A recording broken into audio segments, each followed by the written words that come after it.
স্বাগত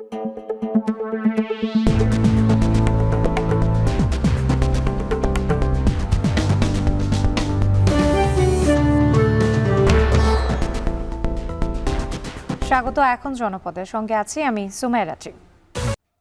দেশের উত্তরাঞ্চল ও দক্ষিণের মেলবন্ধন যমুনা রেল সেতুর উদ্বোধন জানুয়ারিতেই। প্রায় 1 ঘন্টার পথ পাড়ি দেওয়া যাবে 5 মিনিটে।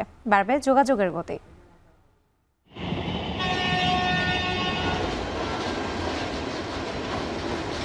সমস্ত মেটেরিয়াল বাংলা বইয়ের থেকে টেস্ট করা হয়েছে। আধুনিক টেকনোলজি ইউজ করা হয়েছে ব্রিজটা করতে গিয়ে, এবং কোনো কোয়ালিটি বিষয়ে কোনো কম্প্রোমাইজ করা হয় নাই। আগে যেখানে এক স্টেশন থেকে আরেক স্টেশনে যেতে অলমোস্ট 45 মিনিট থেকে 50 মিনিট সময় লাগতো, এখন সেটা 5 মিনিটে সম্ভব হবে। এ নিয়ে এখন জনপদে থাকছে প্রতিবেদন।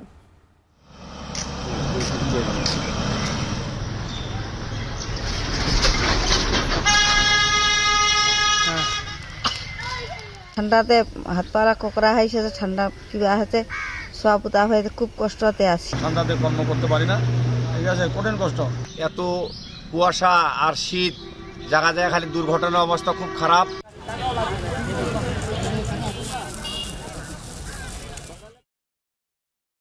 পঞ্চগড়ের তেঁতুলিয়ায় মৌসুমের সর্বনিম্ন তাপমাত্রা রেকর্ড। সারা দেশে বাড়ছে শীতের তীব্রতা, গরম কাপড় কেনার হিড়িক।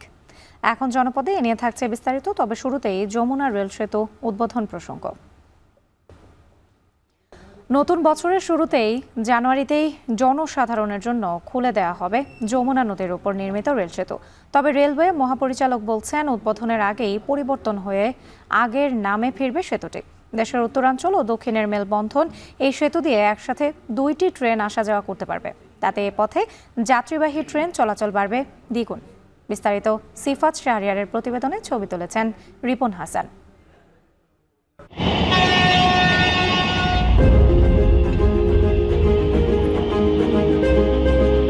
পুরাতন যমুনা বহুমুখী সেতু থেকে 300 মিটার উজানে সমান্তরালে দৃশ্যমান নতুন নির্মাণ।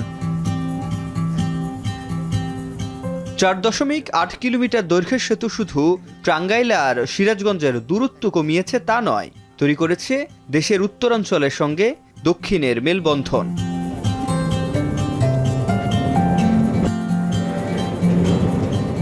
নির্মাণ সঙ্গীরা বলছেন, বিশ্বের অত্যাধুনিক প্রযুক্তির উৎকর্ষ মিলবে এখানে।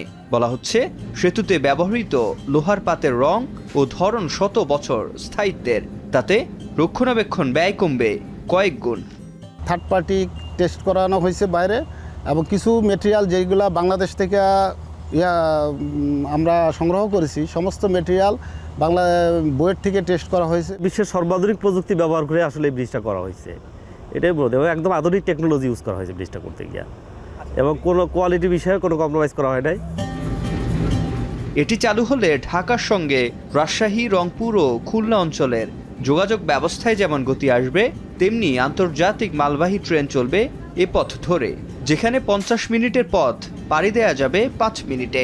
প্রকল্প পরিচালক বলছেন, কাজ শেষ হয়েছে সবে, নতুন বছরের জানুয়ারিতেই হবে উদ্বোধন।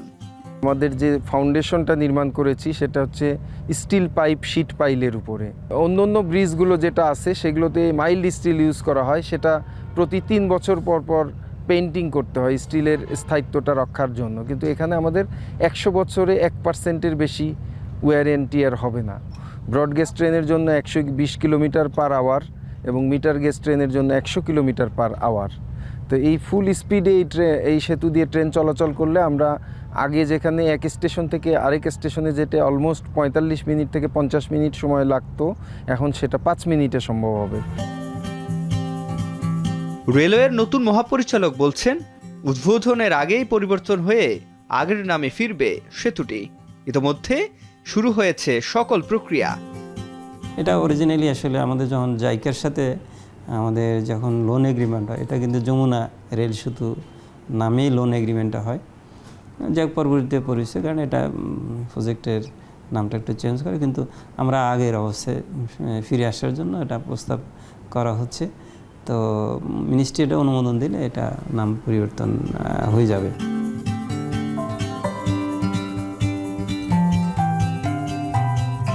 পদ্মা সেতু এবং যমুনা রেল সেতুর মধ্যে অন্যতম পার্থক্য এর রেল লাইনের সংখ্যায়। এটি ডাবল লাইন হওয়াতে একই সময়ে একসাথে দুইটি ট্রেন আসা যাওয়া করতে পারবে।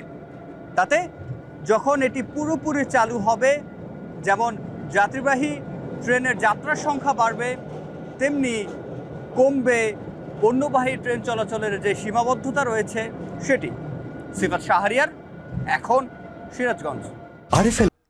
বাড়ছে শীত, কমতে শুরু করেছে তাপমাত্রার পারদ। কনকনে শীতের সাথে জনজীবনের দুর্ভোগ বাড়াচ্ছে হিমেল হাওয়া। বেশি কষ্টে পড়েছেন নিম্ন আয়ের শ্রমজীবী মানুষ। পঞ্চগড়ের তেঁতুলিয়ায় মৌসুমের সর্বনিম্ন তাপমাত্রা 8.4 রেকর্ড করা হয়েছে। জেলায় শুরু হয়েছে মৃদু শৈত্যপ্রবাহ। ঘন কুয়াশা ও হিমালয় থেকে আসা ঠান্ডা বাতাসে প্রান্তিক জনজীবনে নেমেছে দুর্ভোগ। এছাড়া চুয়াডাঙ্গায়ও চলছে শীতের দাপট। প্রচণ্ড ঠান্ডা উপেক্ষা করে ঘরের বাইরে বেরোচ্ছেন কর্মজীবীরা। কুমিল্লা জুড়ে জেঁকে বসেছে শীত। 2 দিন ধরে দেখা মিলছে না সূর্যের। কুয়াশার কারণে ঢাকা চট্টগ্রাম মহাসড়কে যানবাহনের গতি নেমেছে অর্ধেকে। হেডলাইট জ্বালিয়ে চলছে যানবাহন। এদিকে ঘন কুয়াশার কারণে 6.5 ঘন্টা বন্ধ থাকার পর সকাল 9টায় স্বাভাবিক হয়েছে পাটুরিয়া দৌলতদিয়া নৌপথে ফেরি চলাচল। দুই পারে আটকে পড়া যানবাহনগুলো পারাপার শুরু করেছে ইতোমধ্যে।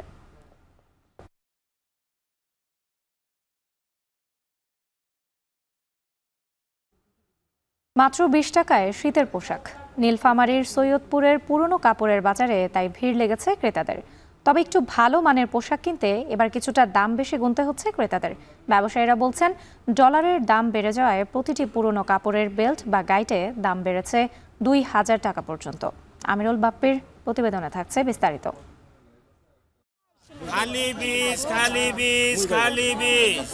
এই দামেই মিলছে শীতের সোয়েটার, জ্যাকেট। তবে তার জন্য পোশাকের মানে ছাড় দিতে হচ্ছে ক্রেতাকে। যাদের অনেক দাম দিয়ে শীত নিবারণের সামর্থ্য নেই, তাদের জন্য অনেকটাই স্বস্তির। পুরনো কাপড়ের এই বাজারটি নীলফামারীর সৈয়দপুরে। স্টেশনের পাশেই দ্বিতীয় রেলগুমটির 2 পাশে প্রায় আধা কিলোমিটার জায়গা জুড়ে প্রতি বছরই বসে এই মৌসুমি বাজার। অক্টোবরের শেষ থেকে শুরু হয়ে ফেব্রুয়ারি পর্যন্ত মেলে পুরনো কাপড়, সোয়েটার, জ্যাকেট, কম্বল, blazer, coat, long coat, muffler, মোজা, টুপি, প্রায় সব ধরনের শীতের পোশাক পাওয়া যায় এখানে। কেউ রেল লাইনের ধারে স্তূপ করে বিক্রি করেন, কেউ বিক্রি করেন দোকানে। ব্যবহৃত অব্যবহৃত বিদেশি কাপড় কিনতে ক্রেতারা আসেন দূর দূরান্ত থেকে। এখানে দেখলে আমাদের পুরাতন কাপড়ের মধ্যে অনেক ভালো কাপড় আছে, সেগুলো পাওয়া যাবে। কম দামে জিনিসের রেট কম দামে পাই, এই জন্য এখানে আসি। অনেক দূর দূরান্ত থেকে লোক আসে, অনেক সাশ্রয়। নিম্নবিত্ত থেকে উচ্চ মধ্যবিত্ত সবাই আসেন কাপড় কিনতে। মেলে ব্র্যান্ডের পোশাকও। তবে গত বছরের চেয়ে এবার দাম বেশি বলছেন ক্রেতা বিক্রেতারা। তবে যাদের কাছে গত বছরের কাপড় ছিল, তারা বিক্রি করছেন আগের দামেই। রংপুর বিভাগের সব জেলা, এমনকি রাজশাহী বিভাগ থেকেও খুচরা বিক্রেতারা আসেন এখান থেকে গাইড বা বেল্ট কিনতে। পুরা ফুল শীত তো আসেনি এখনো। শীত হলে একটু জমজমাট ব্যবসা চলবে। প্রতিটা গাড়ি এক একটা এক দাম, 8000, 10000, 12000, এক একটা এক দাম। 3টা গাড়ি নিছি আমাদের গ্রামের বাজারে আর কি বিক্রি করবে গুলা। চট্টগ্রাম থেকে বড় বড় গাইড বা বেল্ট কিনে নিয়ে আসেন পাইকারি বিক্রেতারা। আগে এখানকার ব্যবসায়ীরা সরাসরি আমদানি করলেও নানা জটিলতায় সেটা বন্ধ হয়েছে। ব্যবসায়ীদের দাবি, প্রতিটি বেল্টে 500 থেকে 2000 টাকা পর্যন্ত দাম বেড়েছে এবছর। ডলার দাম বেশি, মালের দাম বেশি, দেখা যায় কস্টিং বেশি হয়। মালের আগে যেটা তুলনায় আপনার কাস্টমার বেশি ছিল, এখন কাস্টমার কম। মালের দাম বাড়তি, মানুষটা পোষাইতে পারতেছে না। প্রতি বছর ঠিক কত টাকার কেনাবেচা হয় তার কোনো সঠিক হিসাব নেই কারো কাছে। তবে পাইকারি ব্যবসায়ীদের দাবি, অন্তত 3 কোটি টাকার ব্যবসা হয়। মোজা থেকে শুরু করে কম্বল আর মাফলার থেকে শুরু করে লংকোট কি পাওয়া যায় না সৈয়দপুরের এই মৌসুমি কাপড়ের বাজারে।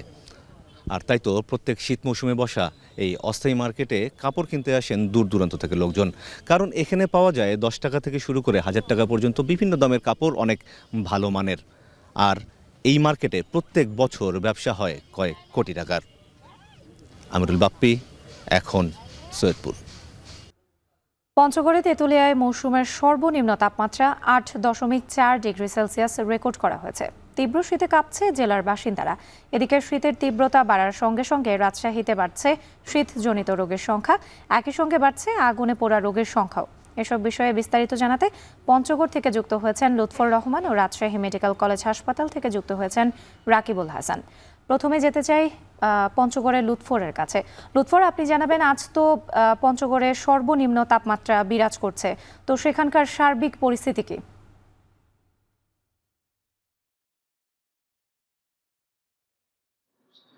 রাত্রি যেমনটি বলছিলেন, এই মৌসুমের সর্বনিম্ন তাপমাত্রা, দেশের সর্বনিম্ন তাপমাত্রা 8.4 ডিগ্রি সেলসিয়াস আজ রেকর্ড করা হয় পঞ্চগড়ের তেঁতুলিয়াতে।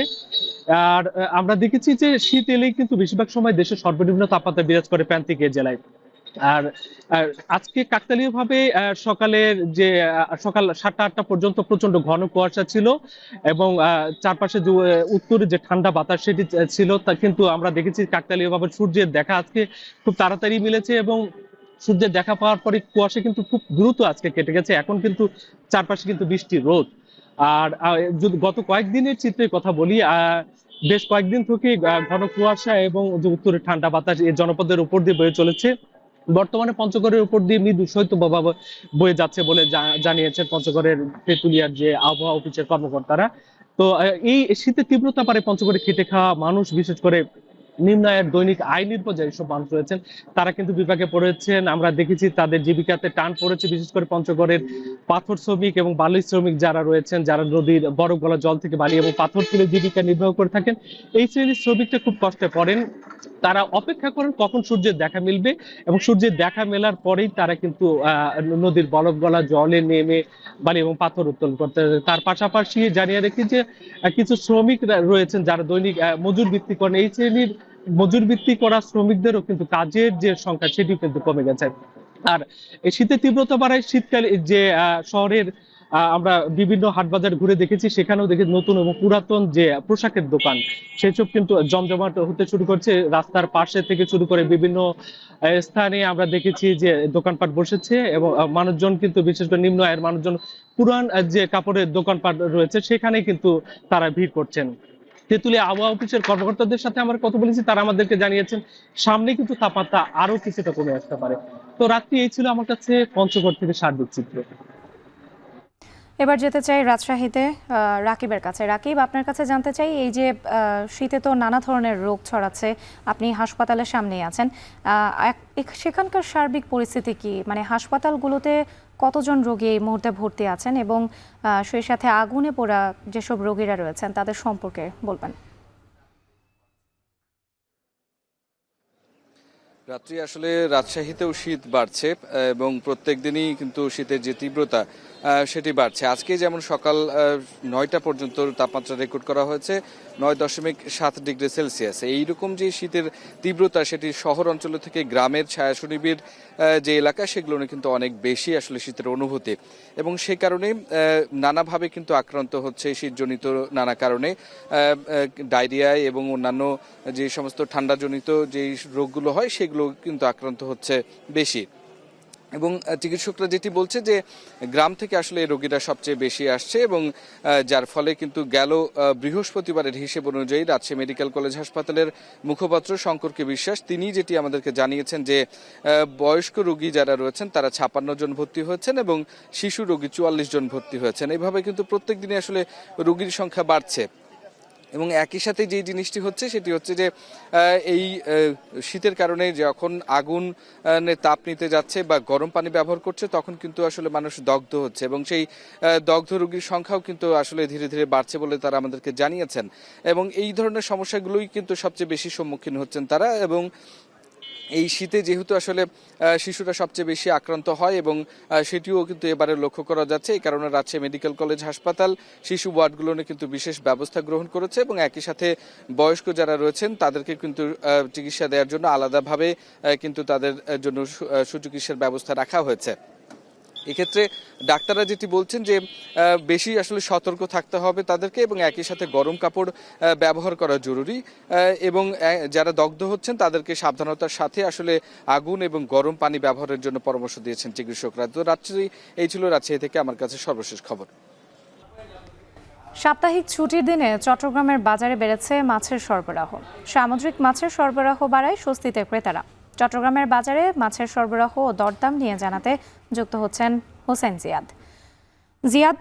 সামুদ্রিক মাছের সরবরাহ বাড়ায় মিঠা পানির মাছের দাম কেমন দেখতে পাচ্ছেন এবং অন্যান্য মাছের দাম সম্পর্কে জানাবেন।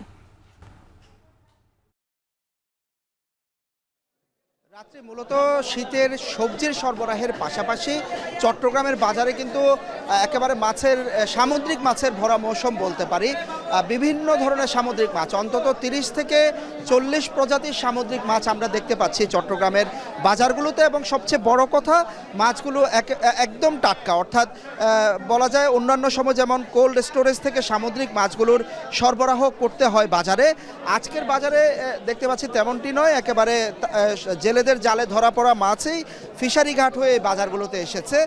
এবং বাজারে আজকে যেহেতু শুক্রবার, দেখছেন যে জমজমাট বাজার, একেবারে ক্রেতা বিক্রেতার হাক ডাকে এই মুহূর্তে আসলে মুখর পুরো বাজারগুলো।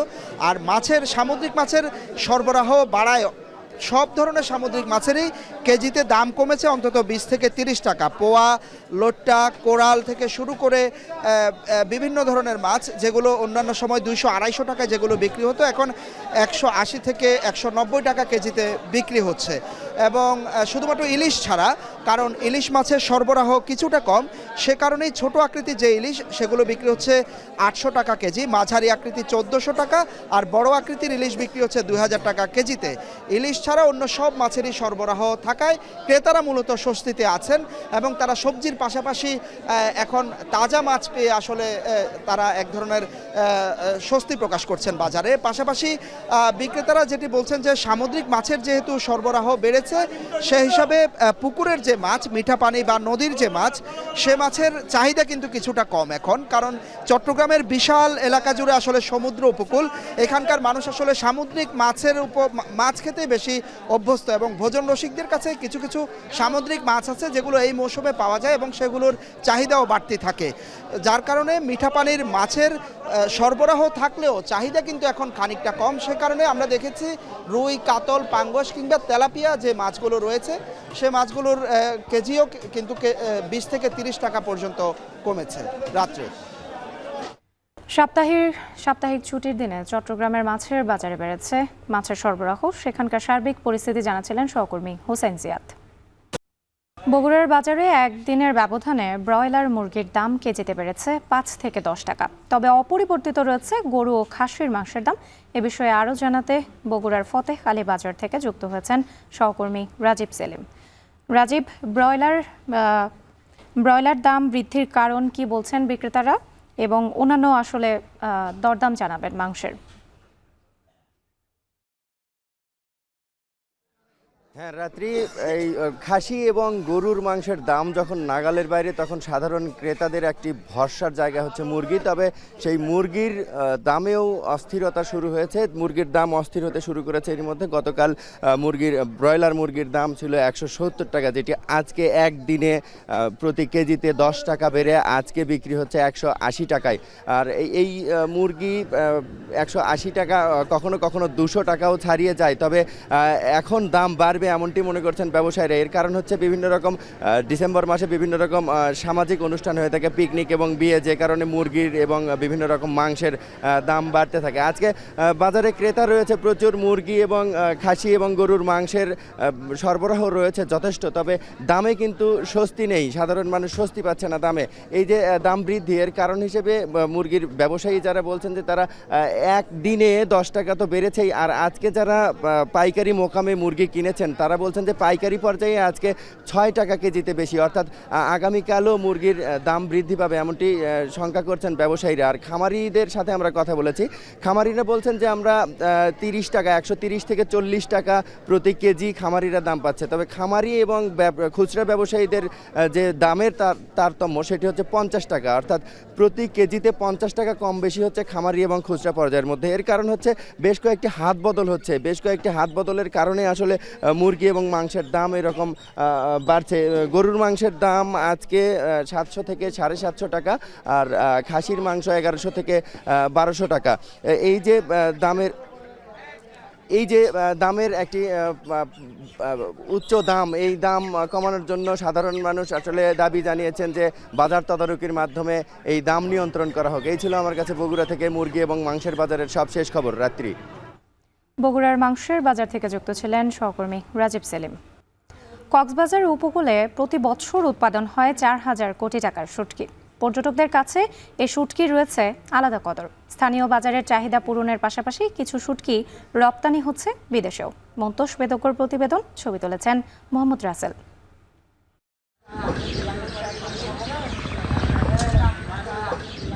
মাচায় ঝুলছে ছুরি, লইট্টা, পোয়া সহ নানা জাতের মাছ। সূর্যের তাপে যা পরিণত হচ্ছে শুটকিতে। এ চিত্র কক্সবাজারের নাজিরা টেক শুটকি মহালের। জেলায় শুটকি উৎপাদন হয় অর্ধশতাধিক মহালে। ভোর থেকে বিকেল পর্যন্ত চলে শুটকি উৎপাদনের বিশাল কর্মযজ্ঞ। এই দীর্ঘ প্রক্রিয়ায় মিশে থাকে হাজারো শ্রমিকের শ্রম, ঘাম। আর এক একটি মহালে 50,000 টাকা থেকে শুরু করে 20 লাখ টাকা পর্যন্ত বিনিয়োগ করেন এক একজন ব্যবসায়ী।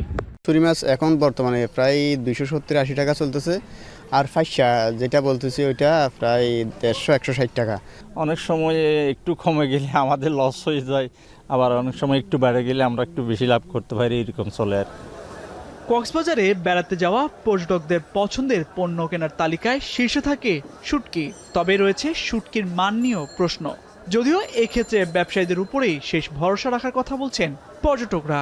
শুটকি মাছ আমরা খুব কম পয়সা এখান থেকে নিতে পারছি। কেউ বলে যে লবণ কম দেওয়া থাকে, লবণ বেশি দেওয়া থাকে, তারপরে মেডিসিন দেওয়া থাকে, কেমিক্যাল দেওয়া থাকে। অ্যাকচুয়ালি এটা আমাদের ধরার কোনো অপশন নাই। সবাই আসে এখানে, আমরাও আসছি, দেখলাম এখানে ঘুরে গাড়ি দেখলাম, এখন নিব, দেখে শুনে নিব আর কি। এদিকে মহাল ভেদে ইচ্ছে মতো শুটকির দাম হাঁকেন ব্যবসায়ীরা। বিশেষ করে পর্যটক অধ্যুষিত দোকানগুলোতে বাড়ে বহুগুণ। মানভেদে 600 টাকার শুটকি বিক্রি হয় 650 থেকে 4,500 টাকা পর্যন্ত। এর মধ্যে রয়েছে বিভিন্ন দেশ থেকে আনা মানহীন শুটকিও, যদিও এজন্য অসাধু ব্যবসায়ীদের দুষছেন ব্যবসায়ীরা।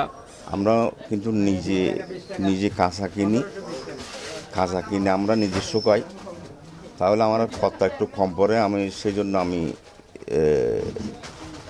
কম দিতে পারছি আর কি। মায়ানমার থেকে পাট কাটা যেটা লোটটা আছে ওটা অবশ্যই মায়ানমারের লাগে।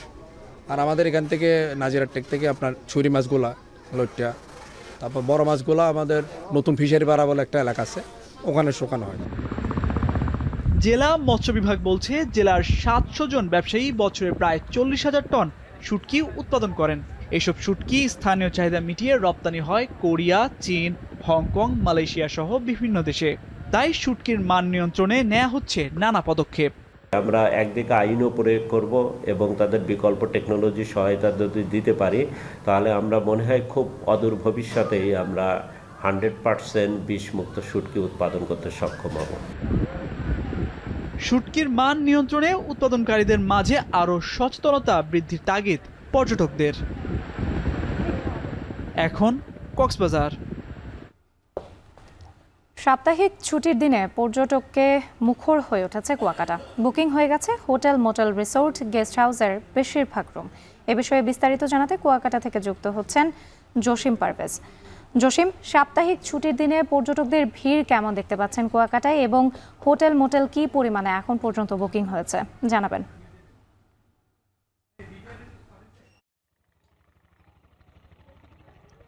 রাত্রে আপনাকে জানিয়ে রাখি যে সমগ্র দেশেই কিন্তু প্রাথমিক এবং প্রাথমিক বিদ্যালয়ের যে শিক্ষার্থীদের পরীক্ষা প্রায় শেষ।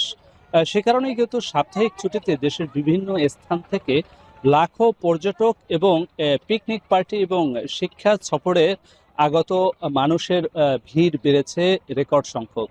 আপনাকে আরও জানিয়ে রাখি, পর্যটন কেন্দ্র কুয়াকাটায় পদ্মা সেতু উদ্বোধনের পর থেকেই কিন্তু পর্যটন মৌসুমে লাখো পর্যটকের ঢল নামে।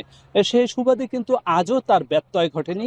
লাখো পর্যটকে ছেয়ে আছে এই কুয়াকাটা সমুদ্র সৈকতের প্রায় 22 কিলোমিটার এলাকা জুড়েই পর্যটকের বিচরণে মুখর হয়ে উঠেছে পর্যটন কেন্দ্র কুয়াকাটা সৈকত। একই সঙ্গে এখানকার যে আনন্দে উল্লাসে হই হুল্লোড়ে মাতোয়ারা যে পর্যটকরা সমুদ্রের উত্তাল ঢেউয়ে গোসল করছেন এবং একাকার হয়ে যাচ্ছেন, এবং পর্যটন কেন্দ্র কুয়াকাটা সৈকত সংলগ্ন যে সকল বনানী রয়েছে সে সকল বনানী সহ বিভিন্ন দর্শনীয় স্পটে তারা বিচরণ করছেন স্বজনদের নিয়ে। এক কথা বলা যায় যে পর্যটন কেন্দ্র কুয়াকাটা এখন পর্যটকদের দখলে রয়েছে। এছাড়া এখানকার 3 শতাধিক হোটেল, মোটেল, রিসোর্ট রয়েছে। সে সকল হোটেল, মোটেল, রিসোর্টের প্রায় 90 থেকে 95% রুম বুকিং হয়ে গেছে বলে ব্যবসায়ীরা আমাদেরকে নিশ্চিত করেছে। এখানকার যে রাখাইন তাঁতপল্লী এবং শুটকি মার্কেট সহ বিভিন্ন যে ব্যবসা বাণিজ্যিক প্রতিষ্ঠান রয়েছে সেখানেও কিন্তু বাণিজ্যিকভাবে গতিশীল হয়ে উঠেছে বাণিজ্যিক কেন্দ্রগুলো।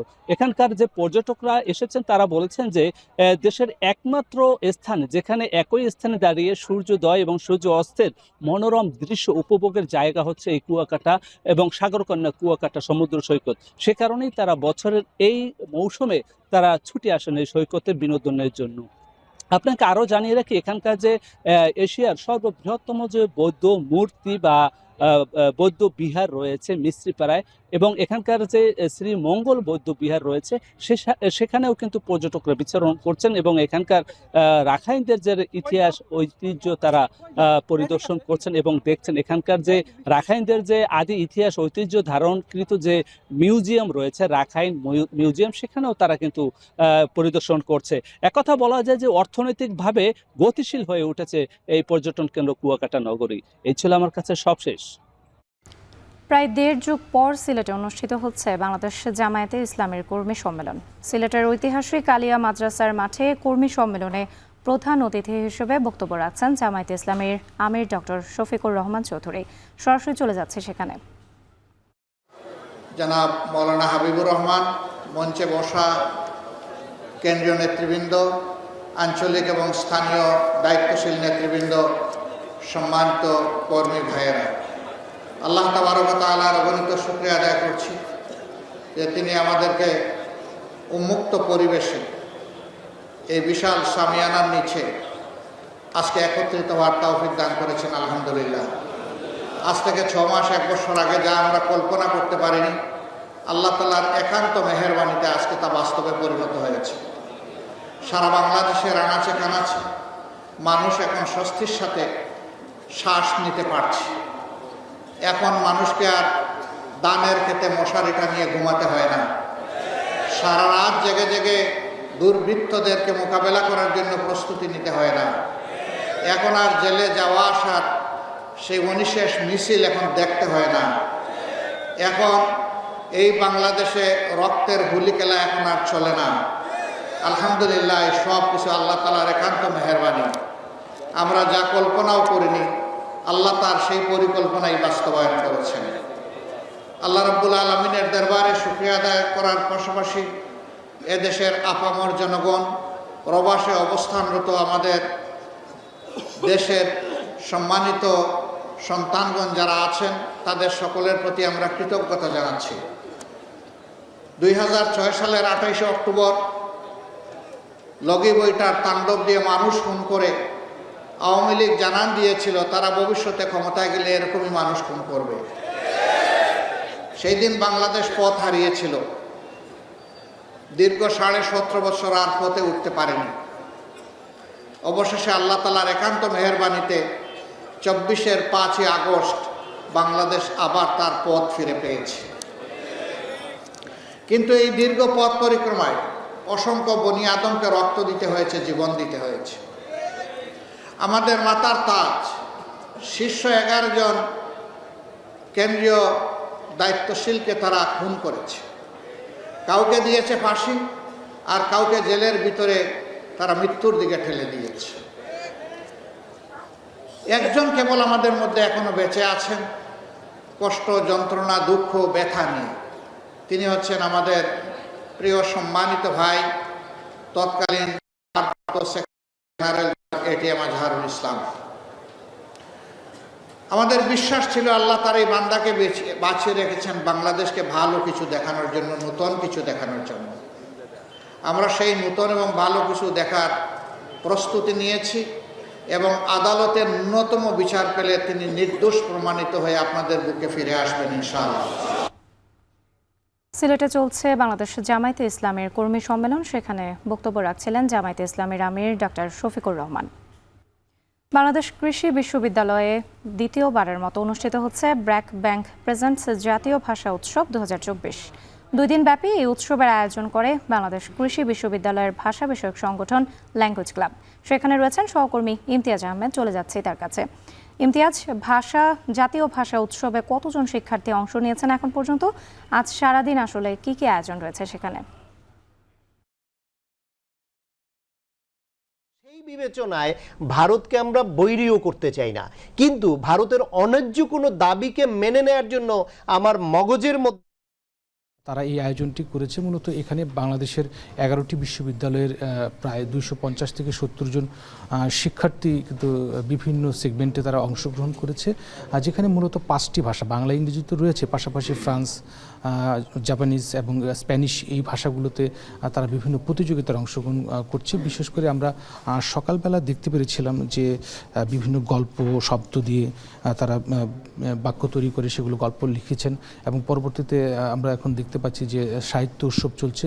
সেগুলো মূলত 2টি পর্বে ভাগ করা হয়েছে। এই উৎসবটিকে মূলত সকালের দিকে প্রতিযোগিতামূলক বিভিন্ন পরীক্ষামূলক অনুষ্ঠান রয়েছে, এবং বিকেলের দিকে বিভিন্ন মঞ্চে অনুষ্ঠানগুলো রয়েছে। এবং যেটি আয়োজকরা বলছে, বিশেষ করে এই ল্যাঙ্গুয়েজ ক্লাবের যারা আয়োজক রয়েছে বা তারা বলছেন যে মূলত একজন শিক্ষার্থী যেন তার প্রেজেন্টেশনটা এবং কমিউনিকেশন তার স্কিলটা যেন বাড়ে, একবারে শহর থেকে শুরু করে গ্রামের মানুষের সঙ্গে সেই দক্ষতাটা বাড়ানোর জন্য, ভাষার দক্ষতাটা বাড়ানোর জন্য এই আয়োজনটি তাদের করা। 2018 সালে এই ক্লাবটি প্রতিষ্ঠা হয়, এবং বিশেষ করে উচ্চতর শিক্ষার জন্য যে দেশগুলোতে মূলত যেতে হয় এবং সেই দেশগুলোতে এই ভাষাগুলোর ব্যবহার সবচেয়ে বেশি থাকে, গবেষণার কাজের জন্য তারা যেন প্রেজেন্টেশনটা খুব স্মুথলি এবং খুব স্বাচ্ছন্দ্যভাবে দিতে পারে, তার জন্য এই ভাষাগুলোর চর্চা তারা বাড়াচ্ছেন শিক্ষার্থীদের মধ্যে।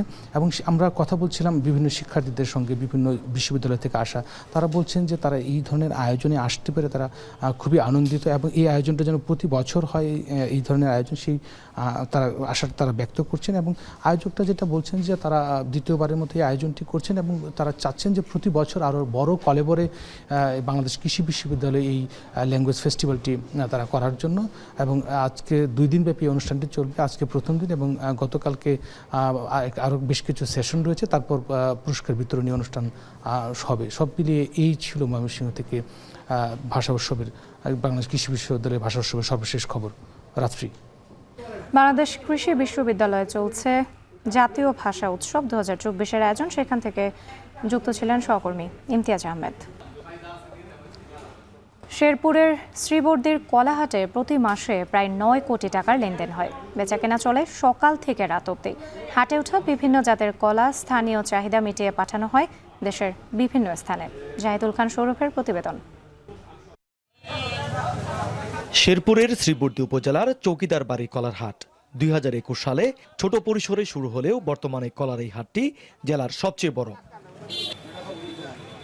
স্থানীয়ভাবে সাগর, চাম্পা, চিনি চাম্পা, নেপালি ও সবরি কলার চাষ বেশি হয়। এখানকার মাটি কলা চাষে উপযোগী হওয়ায় কৃষকদের মাঝে বাড়ছে আগ্রহ। এই হাটে প্রতিদিন গড়ে প্রায় 30 লাখ টাকার কলা বিক্রি হয়। স্থানীয় চাহিদা মিটিয়ে যা দেশের বিভিন্ন স্থানে পাঠানো হয়। 1 লাখ, 1.5 লাখ, 2 লাখ, 2.5 লক্ষ টাকা বেশি। আমরা এলাকা দিয়ে বাগান কিনছি, ওন থেকে কাইডে নিয়ে আসি, লেবার দিয়ে কাইডে নিয়ে আসি, আবার এই জায়গায় বেশি। দৈনিক 1.5 লক্ষ টাকার মতন কলা বেশি, মানে ব্যবসাও করি, আবার নিজের কলাও 1 একর কলা লাগাইছি, নিচে 1 একরের নিচে 5 লক্ষ টাকা আসে। ঢাকা, তারপরে যে মাঝারিগঞ্জ, রৌমারি, অনেক জায়গার অনেক সুনাম পরিচিত আছি আমরা বর্তমানে। বিঘা প্রতি কলা চাষে খরচ হয় 25 থেকে 30 হাজার টাকা। খরচ বাদে লাভের পরিমাণ দাঁড়ায় 1 থেকে 1.5 লাখ টাকা। এর মধ্যে কলা চাষ করে অর্থনৈতিক সচ্ছলতা এসেছে জেলার অনেক কৃষকের। সেচ সার কম লাগায় অল্প খরচে বেশি লাভবান হচ্ছেন তারা। এছাড়া কলার চারা বিক্রি করেও বাড়তি আয় করছে কৃষকরা। প্রতি 25% 15-16 হাজার টাকা খরচ যায়।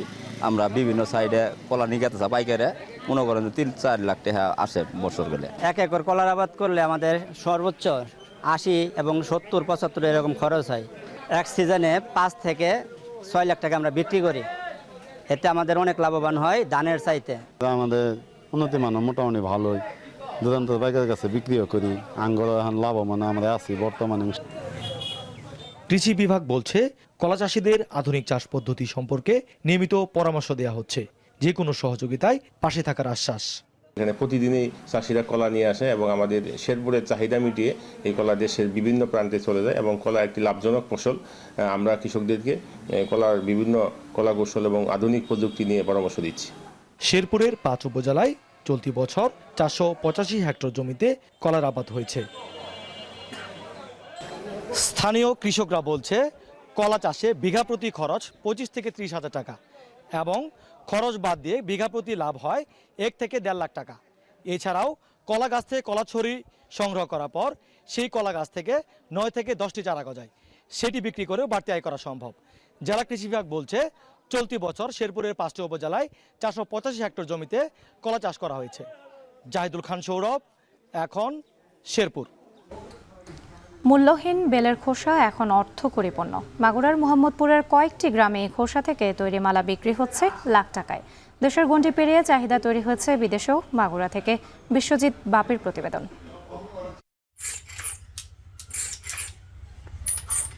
বেলের খোসা যা একসময় ফেলনা ছিল তা এখন মূল্যবান সম্পদ। এই খোসা থেকেই বিশেষ এক ধরনের যন্ত্রের মাধ্যমে তৈরি হচ্ছে ছোট ছোট দানা। এরপর রং বেরঙের সুতা ও পুঁথির মিশেলে তৈরি হচ্ছে নান্দনিক মালা। নারায়ণ চন্দ্র বিশ্বাস ও ধীরেন মণ্ডল দম্পতি প্রায় 70 বছর আগে নদীতে ভেসে আসা বেলের খোসা তুলে মালা তৈরি করে হিন্দু সম্প্রদায়ের বিভিন্ন অনুষ্ঠানে বিক্রি করা শুরু করেন। তাদের দ্বারা অনুপ্রাণিত হয়ে এই অঞ্চলের 80% মানুষ এ পেশায় জড়িয়ে পড়েন। মাগুরার মোহাম্মদপুর উপজেলার বাবুখালী ইউনিয়নের চরাঞ্চলের প্রত্যন্ত গ্রামে তৈরি হচ্ছে এসব মালা। এখানকার দরিদ্র পরিবারগুলো জীবিকা নির্বাহের অবলম্বন হিসেবে বেছে নিয়েছেন এসব মালা তৈরির কাজ। সংসারের আর্থিক সচ্ছলতা ফেরাতে পুরুষের পাশাপাশি এ কাজে ব্যস্ত নারী ও শিশুরাও। মালা তৈরির মাধ্যমে পাল্টেছে গ্রামীণ অর্থনীতির চিত্র। স্বাধীনতার পরে আমার বিয়ে থা হয়েছে, তার শ্বশুরবাড়ি এসে দিয়েছি মালা কাটা, আমরাও কাটিয়ে খাটিয়ে শিখেছি, অনেক করিয়ে খাই। সংসারের কাজ করে আমি যতটুকু পারি আমার স্বামীকে সাহায্য করি। বর্তমানে প্রতিটি মালা 15 টাকা থেকে শুরু করে 80 টাকা দরে বিক্রি করা হয়। এসব মালাই আবার ঢাকা বা বিভিন্ন বিভাগীয় শহরের নামকরা ফ্যাশন বুটিক হাউস বা কারুসামগ্রীর দোকানে বিক্রি হচ্ছে 150 থেকে 200 টাকায়। আধুনিক বিভিন্ন ডিজাইনের কাজে ব্যবহারের জন্য এসব বেলের মালা রপ্তানিও হচ্ছে। ঢাকায় মেলা কলকারখানায় বিভিন্ন জায়গা বিভিন্ন ডিজাইনের কাজে লাগাচ্ছি, কিন্তু আমরা যে কাটতেছি তা আমাদের কোনো উন্নতি নেই। কম দামে কিনি, ধরেন টাকা লোন দেওয়া থাকে শিল্পীপতি গেট, ওদের কাছ থেকে আবার আমরা কিনে ধরেন বিভিন্ন করে ধরেন আমরা টাকা বিক্রি করি। ওরা আবার ধরেন আমাদের কাছ থেকে কেনে ওরা আবার ধরেন ভারত দেয়, নেপাল দেয়। তবে বেল গাছের স্বল্পতায় বেলের দাম বেড়েছে। আধুনিক যন্ত্রপাতির ব্যবহার ও সঠিক বাজারজাতের অভাবে আস্তে আস্তে এই মানুষগুলো অন্য পেশার দিকেই ঝুঁকছেন। এ ব্যাপারে সরকারি সহযোগিতা চান সংশ্লিষ্টরা। তবে এই শিল্প টিকিয়ে রাখতে সব ধরনের সহযোগিতার আশ্বাস বিসি কর্মকর্তার। সরকারে যদি আমাদের মেশিনপত্র দিত তাহলে আমরা এই মালাটা বেশি কাটিয়ে সাপ্লাই করতে পারতাম। এই কাটিয়ে আমাদের করতে না, আমাদের একটা আলি পরে জায়গা থাইলি পরে আমরা সেই জায়গা নিয়ে বিক্রি করলে আমাদের সুবিধা হতো। বিসিকের পক্ষ থেকে, মাগুরার পক্ষ থেকে তাদেরকে আমরা ঋণ সুবিধা দিতে পারবো এবং এর পাশাপাশি যে প্রশিক্ষণের উদ্যোক্তা উন্নয়ন প্রশিক্ষণ সহ অন্যান্য যে প্রশিক্ষণগুলো বিসিকের মাধ্যমে প্রদান করা হয় তাদেরকে সেই ধরনের প্রশিক্ষণে আমরা সংযুক্ত করতে পারবো। তাদের উৎপাদিত যে বেলের মালা যাতে সহজে বাজারজাত করতে পারে এবং সেই বিষয় নিয়েও আমরা কাজ করছি। সংসারের কাজ শেষে বা অন্য পেশার পাশাপাশি এই মালা তৈরির কারিগরদের মাধ্যমে বছরে প্রায় কোটি টাকার বাণিজ্য হচ্ছে। তবে সরকারি সহযোগিতা ও রপ্তানির সহজ সুযোগ তৈরি হলে এই পরিমাণ আরও বাড়ানো সম্ভব বলছেন সংশ্লিষ্টরা। এখন মাগুরা। শেষ করছে এখন জনপদে। এতক্ষণ সাথে থাকার জন্য ধন্যবাদ।